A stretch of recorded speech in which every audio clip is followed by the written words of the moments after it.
Okay, we'll talk about wives, and grandmothers, and grandparents. And the first thing that we need to understand is, if there's two things that we could say about our society, and here I think the United States and Canada are pretty much familiar, is we are a culture that hates children. 4,000 in my country a day are aborted. They're starting to build even restaurants that are child-free, resorts that are child-free, condominiums, child-free. Don't want any of those children around. And we're also a society that hates women. Now you say, yeah, those male chauvinists, they hate women. No, women hate women. The people who hate women more than anybody else on this planet are feminists. They hate women.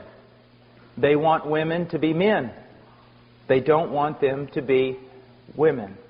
And any woman who says, I believe that it is my desire to be in my home, to raise godly children, to support my husband in the endeavors that he has to go through in order to provide for our family, any woman who does that is considered a failure in our society. She's looked down upon, and I know that from personal experience. I know the things that my wife has suffered, the things that people have said, because, you know, they say, why don't you help your husband? And she says, well, I do. No, why don't you get a job? I mean, as a minister, he doesn't make that much money. You could provide other things. You could... What?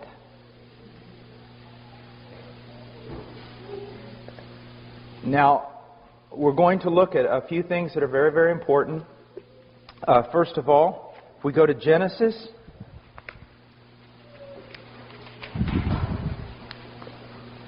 chapter 2.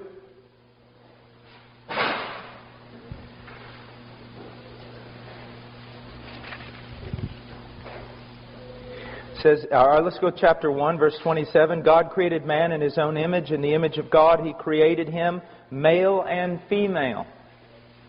He created them. So we see here that both man and woman were created in the image of God. And both of them have an equal standing before God. The roles that they play in the marriage has nothing to do with a lack of equality. When we will get to the point where it says that a man is head of his home and a wife is to live in submission to her husband, it does not mean that the wife is less than her husband. It does not mean that. If you think it does, then guess what? You've just destroyed the Trinity. Because did not the Son submit to his Father? So did that make the Son less than his Father? If you say yes, then you have just committed heresy. Within the Trinity itself, the Son submitted to His Father. And yet the Bible says the Son and the Father are one and they are equal. So my wife and I, we are one and we are equal. We function in different roles. Okay? Now today everyone says, no, if you've got to have the same role or you're not equal. That's why there's this push by feminists, and they've won the day, to be honest with you. They've won the day, that women ought to be fighting on the front lines.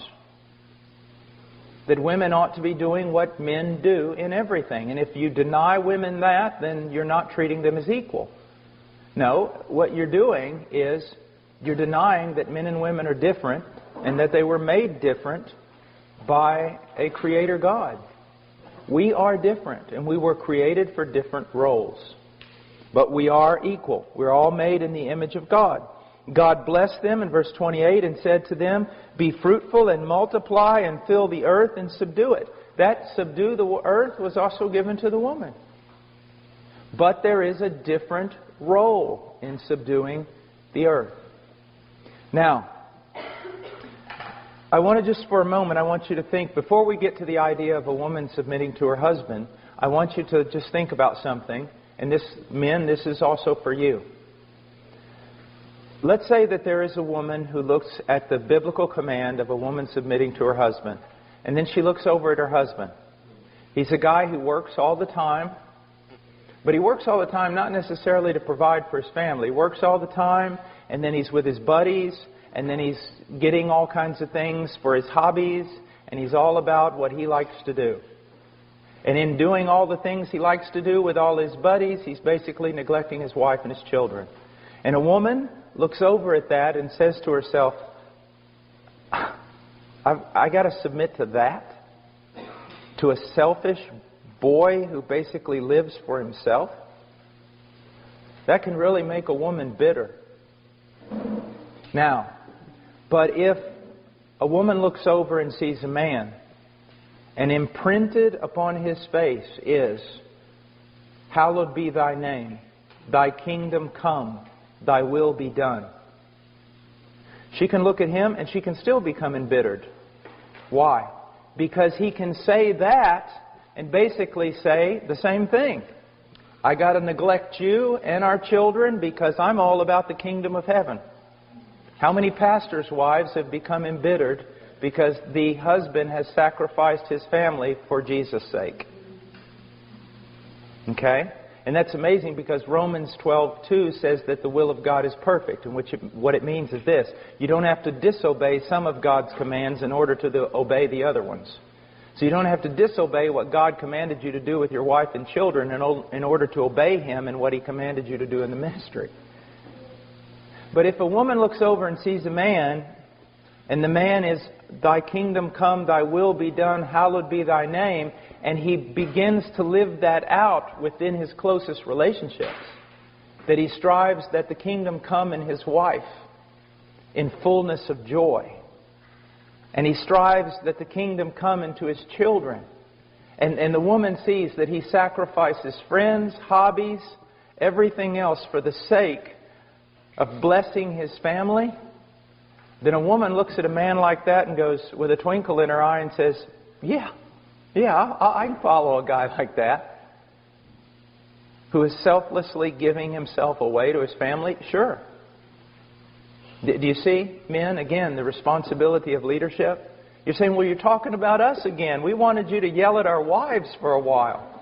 But see, again, if you're going to be, you know this, some of you men are over other men. You have jobs that place you over other men.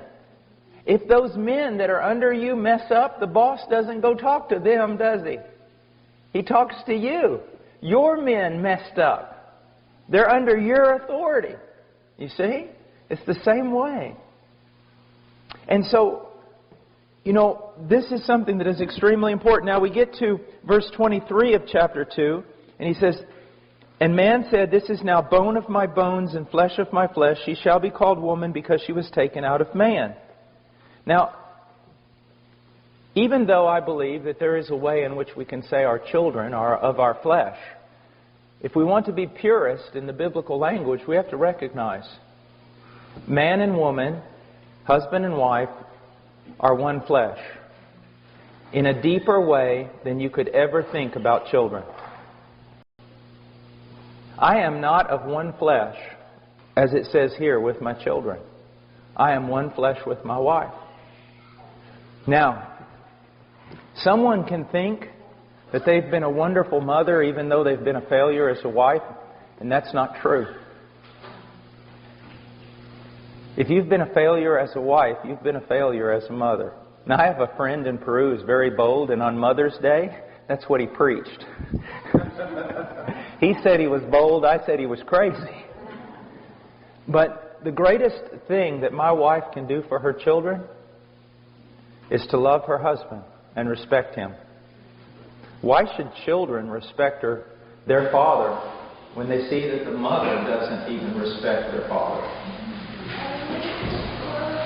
Now, so we're one flesh.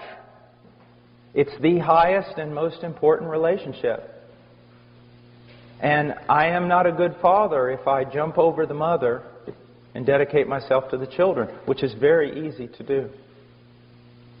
Now, men, one of the things that, again, is very important is oftentimes, as men, we're usually a bit more independent.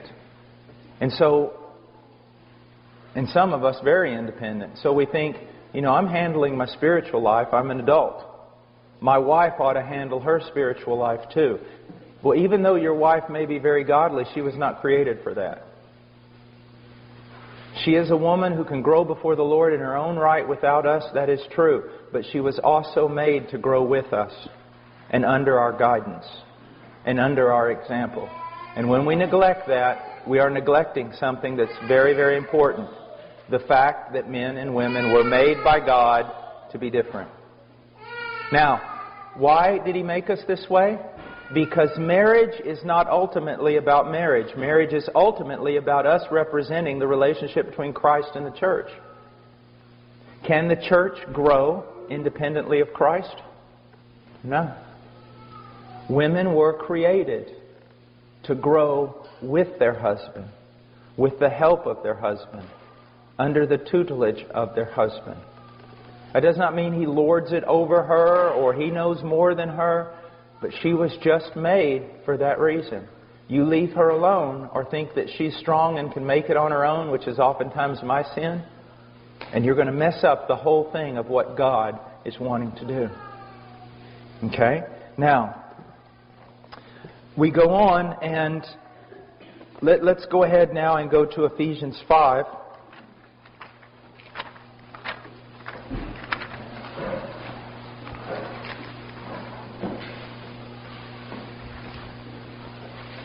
In verse 22, well, let's go to verse 21. And be subject to one another in the fear of Christ. So that's, believers are to be subject to one another in the fear of Christ. Wives, be subject to your own husbands as to the Lord. Now, a lot of people will look at this and say, oh, what he's really talking about, because of verse 21, is that there ought to be a mutual submission. And by saying that, they cancel out submission altogether. If there's mutual submission, then what do you do when there's a disagreement? And how can there be headship and leadership in mutual submission? What you need to understand is that Paul is laying out something for us that's very important. In verse 21, he's talking about believers, that there should be a sense of mutual submission. For example, if I come to you and show you with the Scriptures something that's wrong in your life, you need to submit to it. And if 3 weeks later you come to me and show me something that's wrong in my life, what should I do? Should I say, well, I'm an elder and I don't have to submit to you? Absolutely not. If you can show me in Scripture, there is mutual submission. Do you see that? Iron sharpening iron, brother sharpening brother, sister. That's very important. So in the church, there's mutual submission. Then he comes to marriage, and he says, wives, be subject to your own husbands. Then he comes to children in 6:1, and he says, children, obey your parents. And then he's going to go on, and he's going to talk about slaves, which in our terminology would be employees, submit to your employer.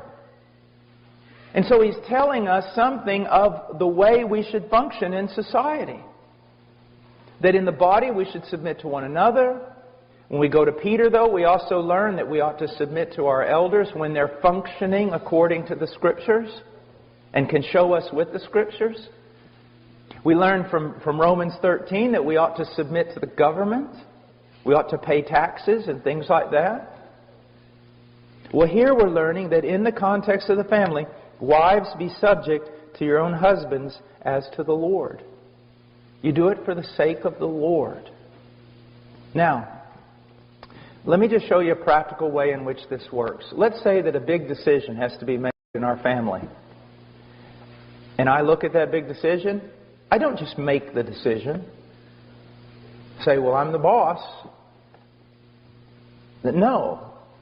What I do is, my most trusted counselor with decisions regarding my family should be my wife. So we have to make this big decision. I go and talk to my wife. I want to hear what she has to say. And if we're in agreement, bam, okay, let's make the decision. If we're not in agreement, it doesn't mean, if we're not in agreement, it doesn't mean that, my wife's not in agreement, so I'm not going to make the decision. But what it does mean is this. If she's not in agreement, that's a real red flag for me. I mean, she's my most trusted counselor in the family. So if we're not in agreement, a red flag goes up for me. And what I'm going to do is I'm going to postpone that decision if I can, so that she and I can pray together, talk about it more, until we come to unity. And when we come to unity, I'll make that decision. But now, if the decision has to be made and we can wait no longer, as the head of my family, it's my job to make that decision. And if I am right and my wife is wrong, I do not gloat over her. And if she is right and I'm wrong, she does not gloat over me, ladies. Dear sisters, there's something that you need to recognize. Your husband is going to be judged more severely than you. When he's wrong, you should not gloat over him. You should be brokenhearted, because he's going to be called to account for the wrong decision he has made. You need to be praying for him. His is a fearful, fearful job. Even though he may not know it. Even though your husband may just make decisions nonchalantly because he really hasn't learned the fear of the Lord, you need to pray that he does. And when he makes a wrong decision, you really need to be a blessing to him. It's a hard thing. It's a very hard thing. It's a dangerous thing. To whom much is given, much is required. Now, I want you to notice something here. It says, wives, be subject to your own husbands. And then, in the end, in verse 33, it says, nevertheless, each individual among you also is to love his own wife, even as himself, and the wife must see to it that she respects her husband. Now, it's interesting here that it doesn't say that wives are supposed to love their husbands. It says they're supposed to submit to them and respect them. And it's interesting that here it doesn't say that husbands are to submit to and respect their wives, but they are to love their wives. Now, that does not mean that husbands are not to respect their wives, or that women aren't to love their husbands. That's not what it means. But it does tell us something that's very interesting. I do not need my wife to call me 3 times a day and say, honey, I love you. I don't need her to send me flowers that says, I love you. I mean, I'm sorry, I just don't need that. I don't. What do I need? I need my wife to respect me. That's what I need. As a man, I'm made different than a woman. I need my wife to respect me. The whole world. I can wake up one morning, and sometimes with the internet I feel like I do, and every person in the world standing outside in my yard with down with Paul signs. Paul should die. Paul's a false prophet. Paul's this. I mean, I get everything you can imagine. That really doesn't affect me. What does affect me is when my wife, when I feel as though she does not respect me. That kills me. It takes all the strength out of me. You want your husband to be strong? Respect him. Honor him. Now, here's an interesting thing. But it does say that the husband should love his wife. What does the wife need?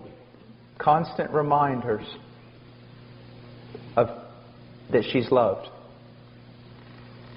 She needs constant reminders that she's loved. You say, well, you know, I'm just not the kind of guy that says that stuff. I know you're not. Repent. But here's our problem. Here's my problem. We get to thinking that our wives are like us. Well, I don't need someone telling me they love me all the time. I don't need affirmation in that area. And so we don't give it. Not because necessarily we're just terrible husbands. I'm telling you, we've been raised in a culture where we've been led to believe that we're just alike, men and women. And we're not. We're not just alike. Now, my wife needs respect. Your wife needs respect. But primarily what they need is an affirmation that they are loved, especially today.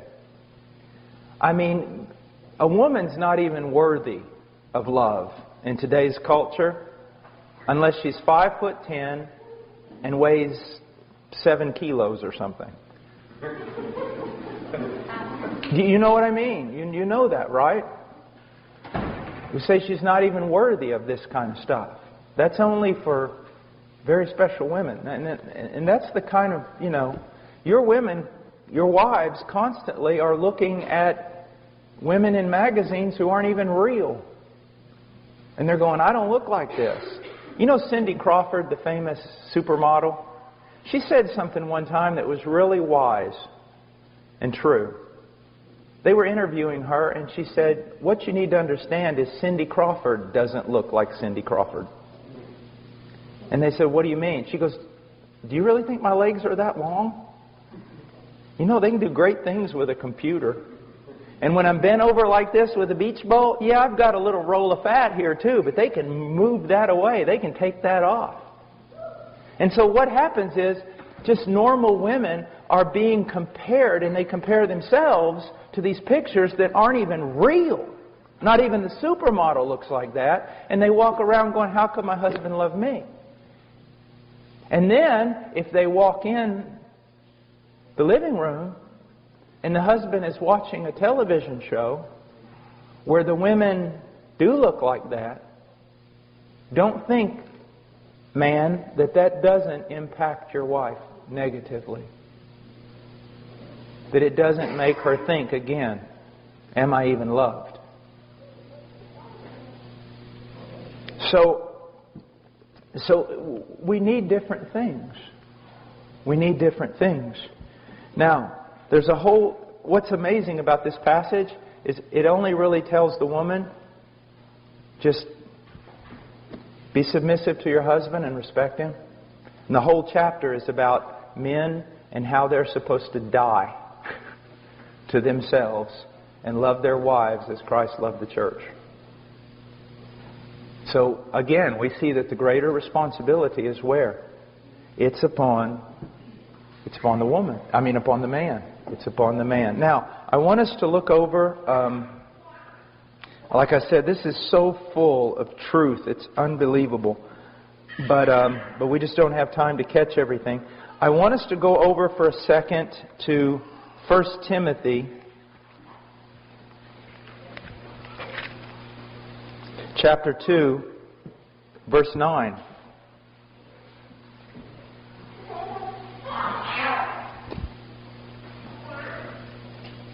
Likewise, in verse 8, Paul says, therefore I want men in every place to pray, lifting up holy hands without wrath and dissension. All right, now notice, men are prone towards wrath. Impatience, anger, fighting, dissension, this type of thing. Then he goes on, he says, I don't want that out of you. I want you lifting up holy hands. I want you living a life of prayer. I want you to be in unity in your prayer. But now he goes to 9, he says, likewise, I want women to adorn themselves with proper clothing, modestly and discreetly, not with braided hair and gold or pearls or costly garments. Whoa. Well, hold on there.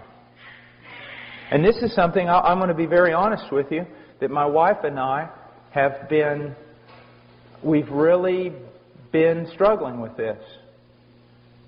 Not that we don't want to obey it. We want to make sure we know what it means.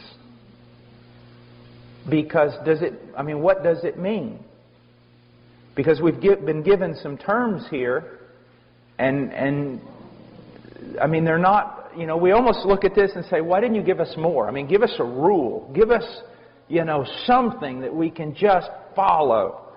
But I want you to look at some things. I want you to see, first of all, likewise I want women to adorn themselves. Now, he wants women to adorn themselves.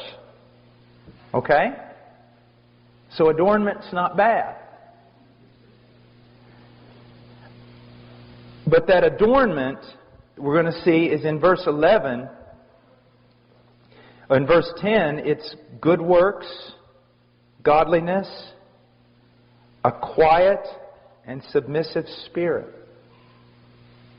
Now, but let's go on. He says, I want women to adorn themselves with proper clothing. That tells me that there is clothing that's improper for a Christian woman. All right? I mean, that's just logic. There is clothing that is improper for a Christian woman. Now, he says, the clothing must be modest. Modest. This is a very important. It's literally proper clothing with modesty is the way it goes in the original text. So with modesty. My wife has a really good thing that she says, and she goes, if your clothing is a frame for your face from which the glory of God is to shine, it's proper. If it draws attention to your face. If your clothing draws attention to your body, to outline it, to make it noticed, then it's sensual. It's sensual. What you're doing is wrong. Now, I want to step off for just a second. Women, you need to understand something. Men are not as dumb as you think they are.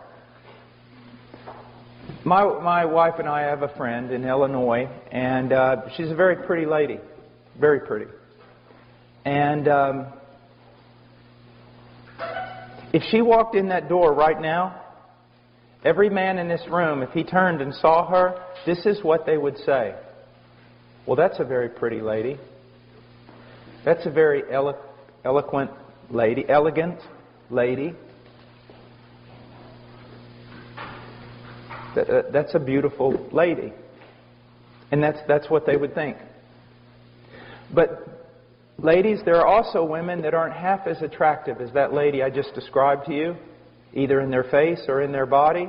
And they could walk in that door, and the moment every man heard the door open and he looked over there, if he was a godly man, he would have to go like this.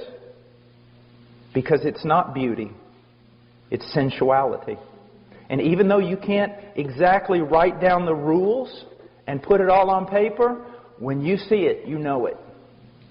There is a difference between beauty and sensuality. And God is not against beauty. He is against sensuality.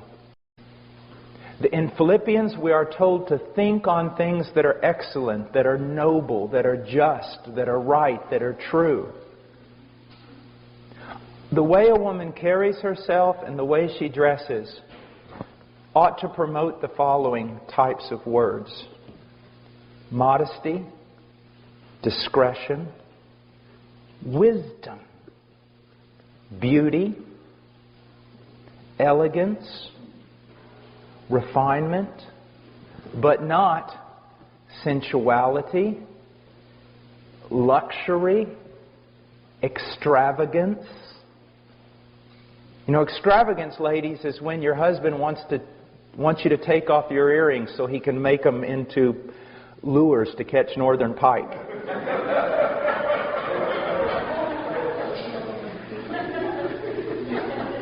Now, ladies, this is, I've been giving your husbands a lot of tasks. Let me give you one. Seek to find out what this means and go wherever the Lord shows you.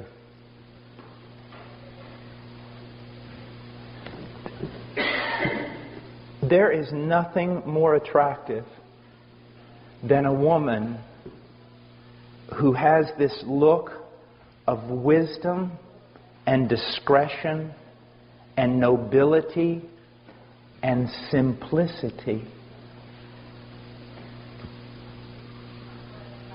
Simplicity. It's just a simple beauty about her. Now, I was teaching in Romania, I guess it was about 2 years ago, and I was at a university. I think it was Brașov, University of Brașov, I think, or something. And it was Europeans, just European techno-punk kind of stuff, All these all these college students come in there and everything. There's a whole room full of them. And there was a bunch of girls there at the bottom of the auditorium in the first rows, purple hair, nails through their nose, just stuff like that, And I looked at them, and I didn't get angry. It just really broke my heart. You know, you just look at these little girls, and you think, oh, Lord, you know, where is their father? What's happened? And this is what I did. I looked at them and I said, how many of you have seen the movie Pride and Prejudice? BBC, or the recent one with Keira Knightley, or how many of you have ever seen that? Or seen Sense and Sensibility? You know, those two movies. And most of them went, you know, I have. And I said, after you saw that movie, those movies, did you feel sad? Kinda? And a lot of them went, well, yeah, I did. Come to think of it, when I saw those movies, I felt sad. And I said, do you want me to tell you why? And they said, sure. I said, because much of what you saw in that movie has been killed in you. It's been killed. There was a time when people dressed for the sake of beauty. Now it's for the sake of lust. It used to be refinement. Now it's grunge.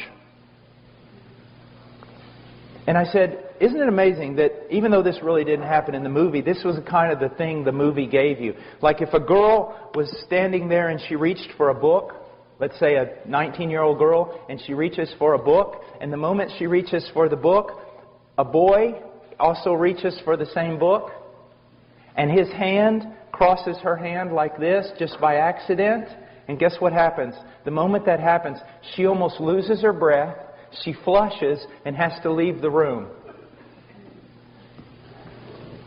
Look what they've done to you. Look how they've robbed you. And you've allowed yourself to be robbed. The young man, his heart's beating and he doesn't even know what to do. He just jumps out of a window. The young girl is all flush and she's just feeling all these emotions that are just about to explode in her heart, and tenderness and innocence and all these things that have been killed in you, young lady. They've been killed. Sin causes death all the time. It kills everything. It kills beauty. It kills poetry. It kills refinement. I would challenge you to get into the Scriptures, and it is a difficult task, because you start asking yourself a question, well, what is masculine? I mean, does it mean I can never wear pants? Does it mean this or that? Those are very hard questions, and you know what? You need to have a lot of grace, because when the Scriptures do not say something specifically, you better not be putting your specific rules upon people. Be very careful here. And as you know, I mean, my wife's here. She doesn't dress like a Puritan or something. But at the same time, I can tell you that she and I are in a transition. Because we've honestly, you get around to trying to look at different aspects of your life. And one of the things is, what is it supposed to look like to be a feminine, beautiful woman with discretion and wisdom and nobility? And you could dress a woman in a skirt that went all the way down to her heels, and she could still be sensual and ungodly. I mean, nothing's going to cover up a wicked heart. But how should the daughters of God dress themselves? And some people have gone really, I think the other side, and they just wear denim skirts and white tennis shoes and, put their hair a certain way, and everybody's a homeschooling mom. I don't think that's what the Scriptures had intended either. But I will tell you this. Take simplicity. Take modesty. Take discretion. Put within that beauty and elegance. Throw away from it all sensuality and luxury and extravagance, and try to find, where does the Lord want you to be? And I'll tell you this, just as a man. a woman who most people would say is not that attractive in her face or in her body. If you see nobility in her, if you see discretion and wisdom in her clothing, in her way of being, it is attractive. It is pleasant. It is. It is. A noble, virtuous woman who just doesn't have it on the inside, but it affects the way she dresses, it affects the way she holds herself. And young ladies that are here, man, boys don't play with you. They don't wrestle with you. They don't come up and grab you around the neck. They don't do all these kinds of things. You are very special, very proper. Not in that wrong sort of way. There's a dignity to you. So don't allow the world to tell you how to dress because they just want to make you sensual. Don't tell people how don't let people tell you how boys are supposed to treat you. Let God tell you. And you demand that. Now, fathers, here's something else. If you treat their mother very poorly, then don't expect your daughter to rise above you in the mate she chooses. She needs to be able to look at you and then look at all these 20-year-old boys that haven't got, the brain God gave a goose.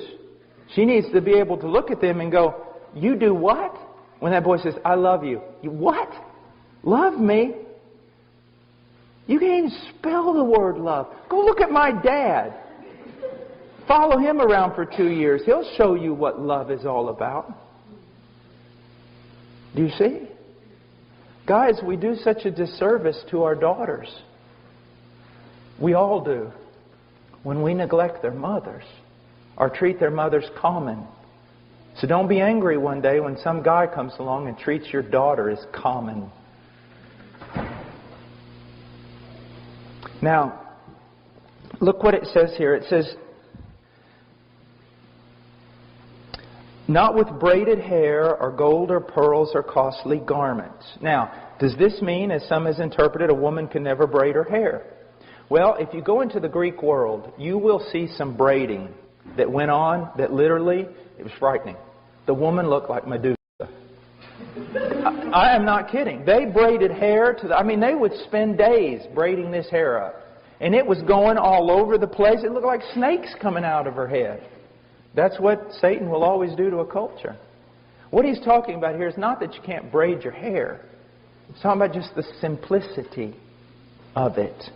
Not extravagant. And then there's gold and pearls or costly garments. Now, what does this mean? Well, I see that the servant of Abraham gave Isaac's bride some costly bracelets, some rings for her nose. Go figure.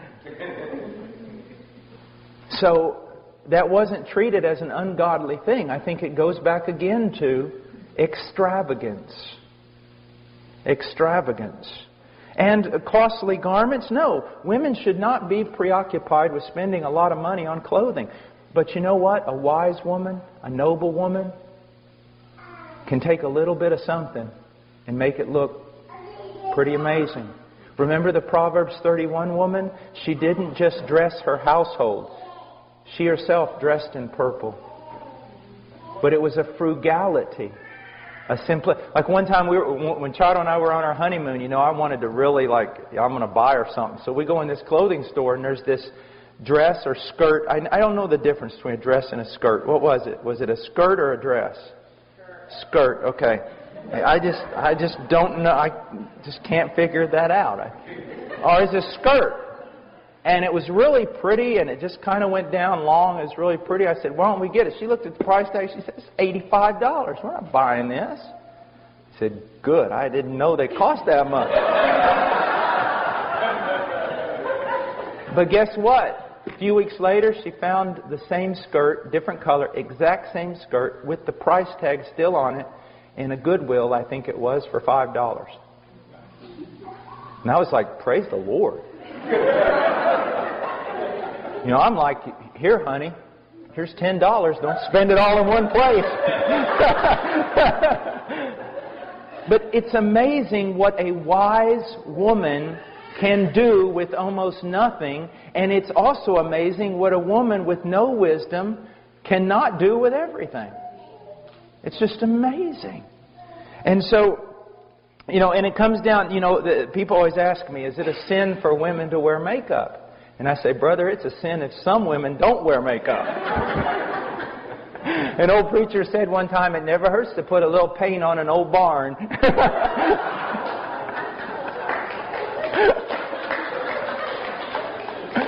But now here's the point again. You can see when a woman uses makeup and there's discretion. And you can see another woman that looks like she just lost a paint gun war. You know, and that's just what it comes down to. And then there needs to be a lot of grace when you make your decision. I remember one time I'd preached in Romania and God had really moved and saved a bunch of people and the meetings were all extended. And then the next year I came back and I brought my wife. My wife had some little earrings in and things like that. And this Romanian woman walked up and she goes, Brother Paul, you preach power of God in your life. How could you be married to a woman like this? And I was like, I'm stepping back because there's going to be a fight. And my wife was so wise. She got her in a headlock and pounded. No, I'm just kidding. This lady who said this was about 25, 30 years old, 25. And she looked just haggard. But, I mean, in her face you could see she was an attractive lady, but she was just haggardy. I mean, just morose. And my wife goes, do you have a picture of yourself? The lady goes, yeah. Before I was converted. Charles said, can I see it? Lady said, yeah. Charles looked at the picture and it was a vibrant young lady, smiling, happy. Chada looked at it, and she gave her back the picture, and she said, you know, I liked you better when you were lost. And then she came back to her and said, is this what Jesus does to a person? Kills their joy? Makes them mean-spirited? Okay, you don't have any makeup, and you don't have any earrings on. But you look, she didn't say this, but I know she was thinking it. You look like a zombie from the Dawn of the Dead movie. You know, the fact of the matter is, this woman was in bondage. She had decided that she should wear longer dresses, and I think that's wonderful. And she had decided that you need to be very careful. I think that's wonderful. But look what she didn't have. She didn't have the good works as is proper for women making a claim to godliness. She didn't receive instruction well, and she wasn't submissive, and she didn't have a quiet. There was just no joy. There was no fruit of the Holy Spirit. So see, you can go through your wardrobe and decide what's decent and what's not, but if inside your heart is not right, you can't cover up your sin. You can't. Now, I want us to look over at 1 Peter chapter 3.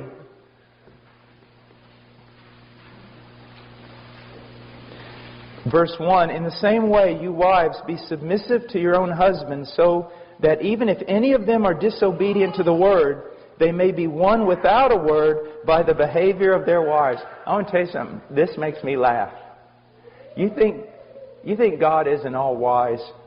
God, look what He says. He says, if any of them are disobedient to the word, He said, wives, they may be won without a word. How do women seek to change their husbands? With their tongue, with their words, isn't it?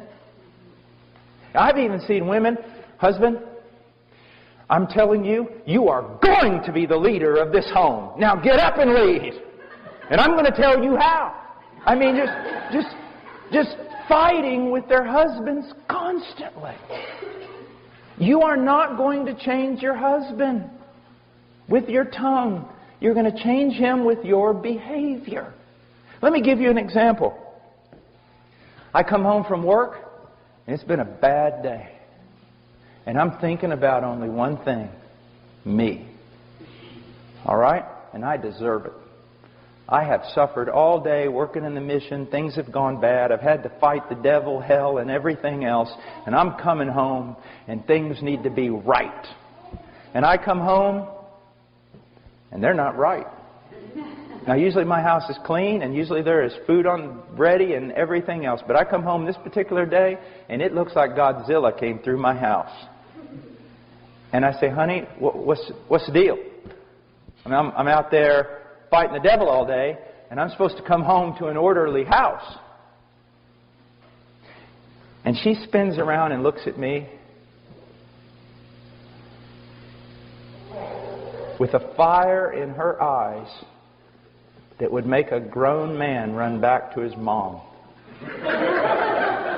And she starts, what do you mean coming in here? You don't know what I've got to deal with. And you out there all day doing this. And yeah, you went to lunch. Yeah, and you did this. But I'm stuck here and I'm homeschooling. And the moment she does that, it's the fight is on. Now, I know none of you ever deal with anything like this. But the fight is on. And guess what? Both parties are justified in their own mind. They are totally justified. And no one is ashamed for their ignorant, foolish, ungodly actions. But now, let's replay it. And I come home and I'm still all about me. King me. And I come home, the house is messed up, and there's no food, and Rowan is crying, and all these things are going on. And I say, look, I mean, I'm out there all day preaching the gospel, doing things. At least I could come home and have a little peace. I'm making this up because I never do things like this. And my wife turns around and she goes, Paul, I am so sorry. One sister has, I've been on the phone almost all day trying to figure out a problem with a sister in the church, and Rowan is sick, and I've just had to let things go. And I'm sorry, just give me time and I'll get things in order. When she does that, this is what I do.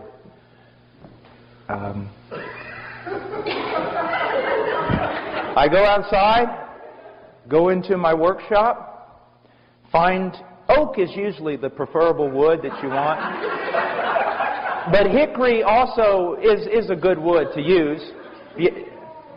And you take it with both hands like this, and then you go wham, wham, wham, wham. And then you crawl back into the house and you ask for forgiveness. Look what she's done. She couldn't beat me with her words, but she beat me with her behavior. She heaped burning hot coals on my head with her godliness. Do you see that? Now, men, it's the same way. Man, if we could ever get a brother to come up here. He teaches on marriage in Norm Wakefield.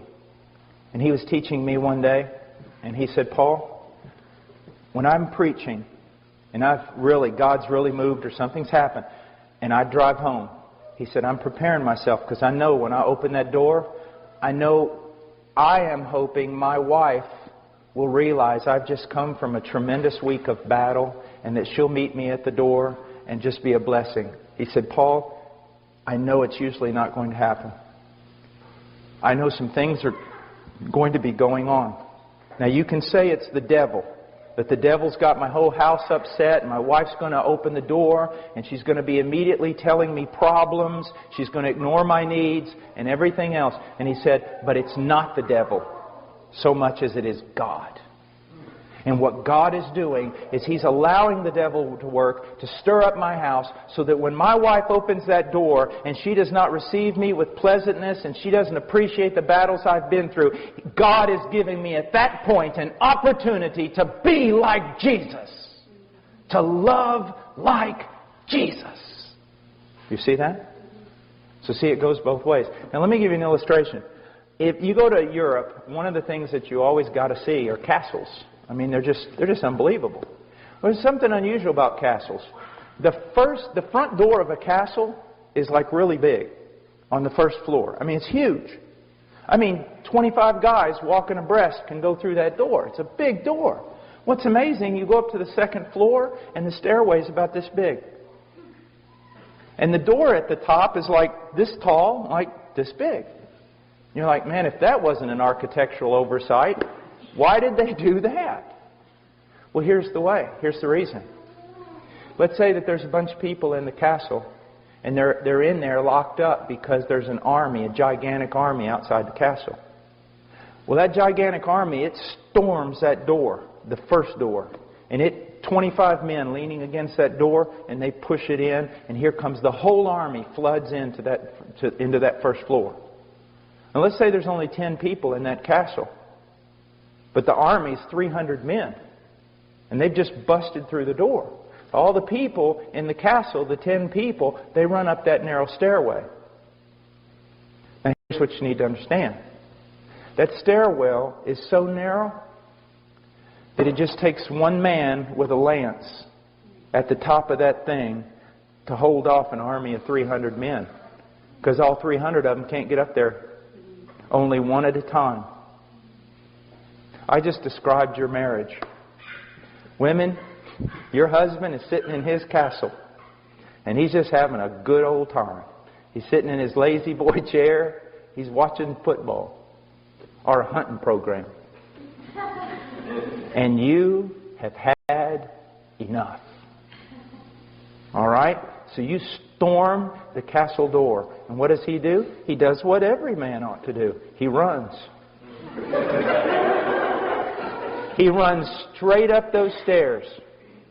I like what one man said one time. There's these 3 men and they're all talking about, my wife, she submits to me and my wife submits to me. And this other guy goes, you guys are a bunch of wimps. When my wife talks to me, she gets down on her hands and knees. They said, really? Yeah, she gets down on her hands and knees and she looks under the bed where I'm hiding and she says, are you going to come out and fight like a man or stay there all day?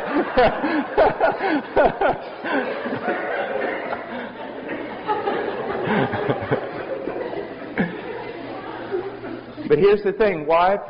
Your husband sees you, sees that double-edged sword coming out of your mouth, and he runs up. And he's got his lance, and you coming up that stairwell.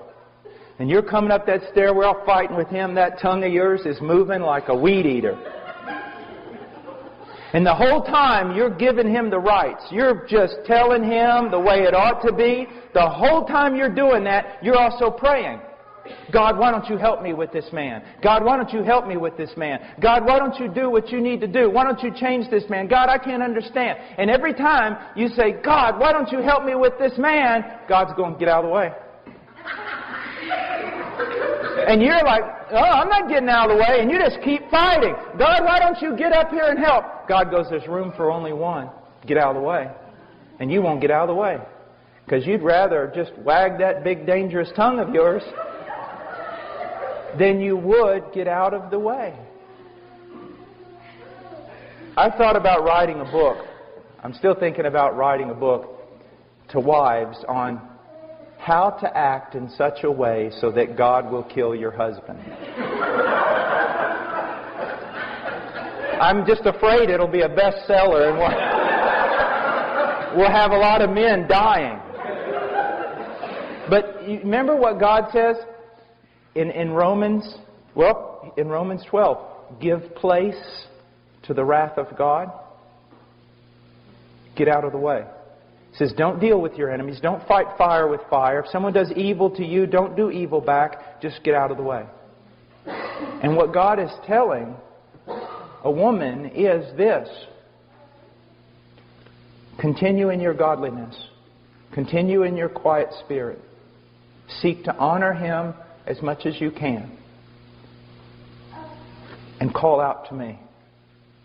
And I will be your help in the day of trouble. God changes people. And this works the same way with husbands, except more so. Husbands, you are called. The wife is never really called to be an example to her husband. But the man is called to be an example to his wife. You want your wife to change? Be an example. Be an example. And brothers, you know, I hate teaching this because it just points out my own errors. But I'm not teaching it because I live it perfectly. I'm teaching it because it's true and I need to hear it every day. And so do you. And ladies, it's the same thing. So do you. You need to hear this. He says, without a word by the behavior of their wives, as they observe your chaste and respectful behavior. Again, look at this. Your adornment must not be merely external. And the word merely in Greek is not there. But he's saying your adornment must not be external, braiding the hair and wearing gold jewelry or putting on dresses. You know, this comes out of, in a sense, of Proverbs. A woman without discretion, even a most beautiful woman without discretion, is like a gold ring in a pig's snout. And young guys, listen to me. Do not... If you are led into marriage because of the sensuality of the girl, you will hate yourself in the end. You will hate yourself. But if you're led into it by her virtue, her intelligence, her godliness, you will find a mate for life. Now, he says, but let it be the hidden person of the heart with the imperishable quality of a gentle and quiet spirit, which is precious in the sight of God. Women, I've seen women, act like street brawlers. Come on, you want to fight? Is that all you got? No, that's not the way they're supposed to be. A gentle and a quiet spirit is the thing that will most disarm your husband. Now, again, let me say this. I'm talking in regard to just a normal marriage with its normal problems. I'm not saying that a woman who has a violent husband who's putting her life in jeopardy ought to just stay there and be a punching bag. Not at all. And the pastors and elders should not just stand there and say, you need to go back to your husband. They need to protect this woman. She's a daughter of God. They need to treat her as their own daughter. And those pastors, if there's a sister in the church being abused by her husband, they need to stand in even if it means they get punched. It's what pastors do. Or it's what they're supposed to do anyway. Just find it amazing how many pastors will send women back to a horrible, abusive relationship and tell them to do the will of God and do nothing to protect them.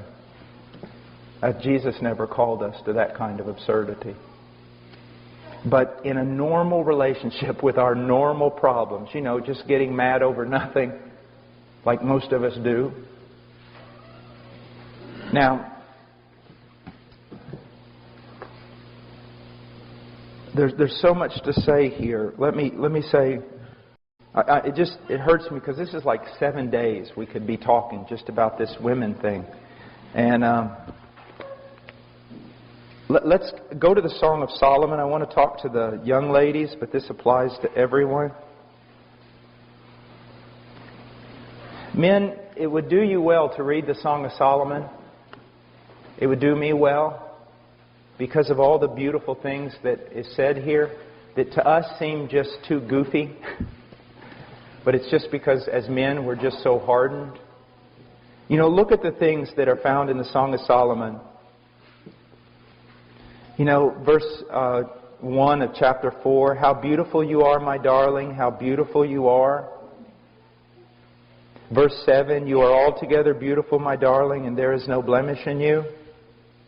All these types of things that are said that I fail to say. Because again, I think my wife is like me. Now, I want you to just look at something from the Song of Solomon again. Look at verse 9. You have made my heart beat faster, my sister, my bride. You have made my heart beat faster with a single glance of your eyes. There was a time when that was true.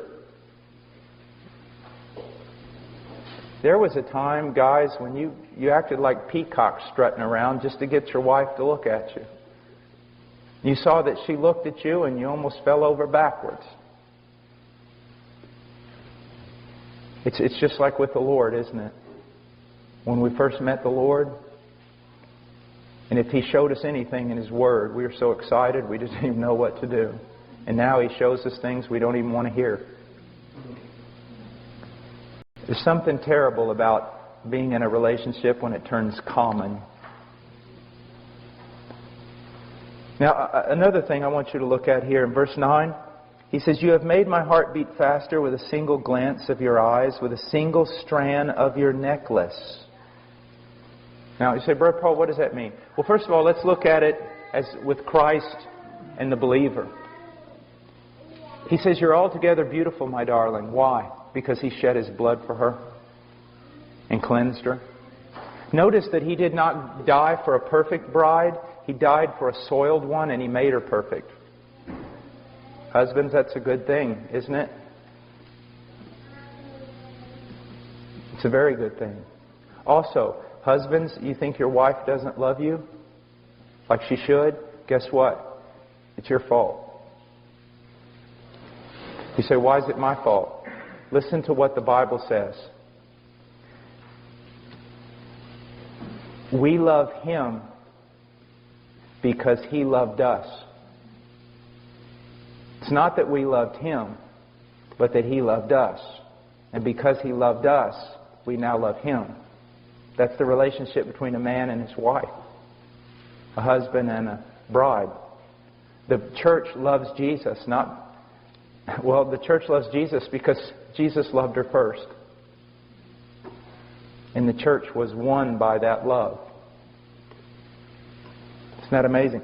And he says, you have made my heart beat faster with a single glance of your eyes, with a single strand of your necklace. Here's the problem. She's a shepherd girl. Shepherd girls don't have necklaces. So look at what's going on here. Jesus looks down at His bride and says, you're beautiful. The necklace you have is beautiful. What you're clothed in is beautiful. And guess what? Everything she wears and everything she is clothed in came from Him. So He gave her her beauty. Now, same way, we give our wives their beauty.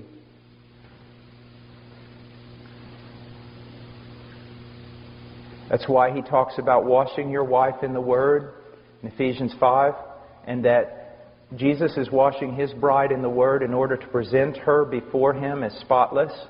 If a husband is not satisfied with his wife, it's his fault, because it's his job to wash her in the Word so that she becomes more spotless and more pleasing to Him. It's just like when you invest in your son and he says basically nothing. I said, well, what'd you expect?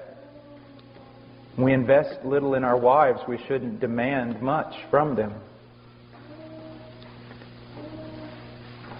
Have you ever heard the story about the 8-cow wife? I love this story. This man in Africa, if you want to get a wife, you got to kind of pay for her. You got to give her dad a bunch of cows or chickens or whatever. Well, this one man, he had this daughter, and she wasn't very pretty.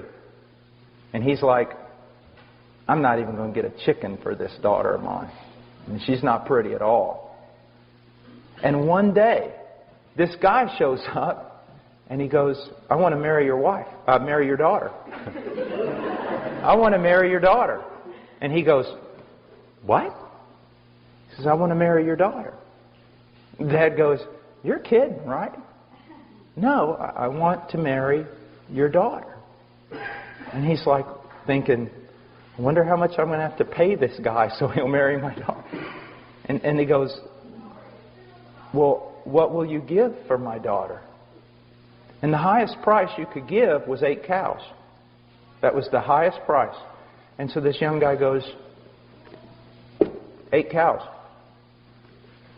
The dad goes, what? Have you seen my daughter? I mean, what do you mean 8 cows?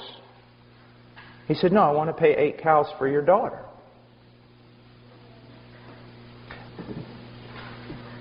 And so he did. And it was the talk of the town. And talk of everybody. I mean, that's unheard of, an 8-cow wife. Guess what? She came to be known throughout all the land as the 8-cow wife. And guess what? She became also the most respected woman in all the tribes.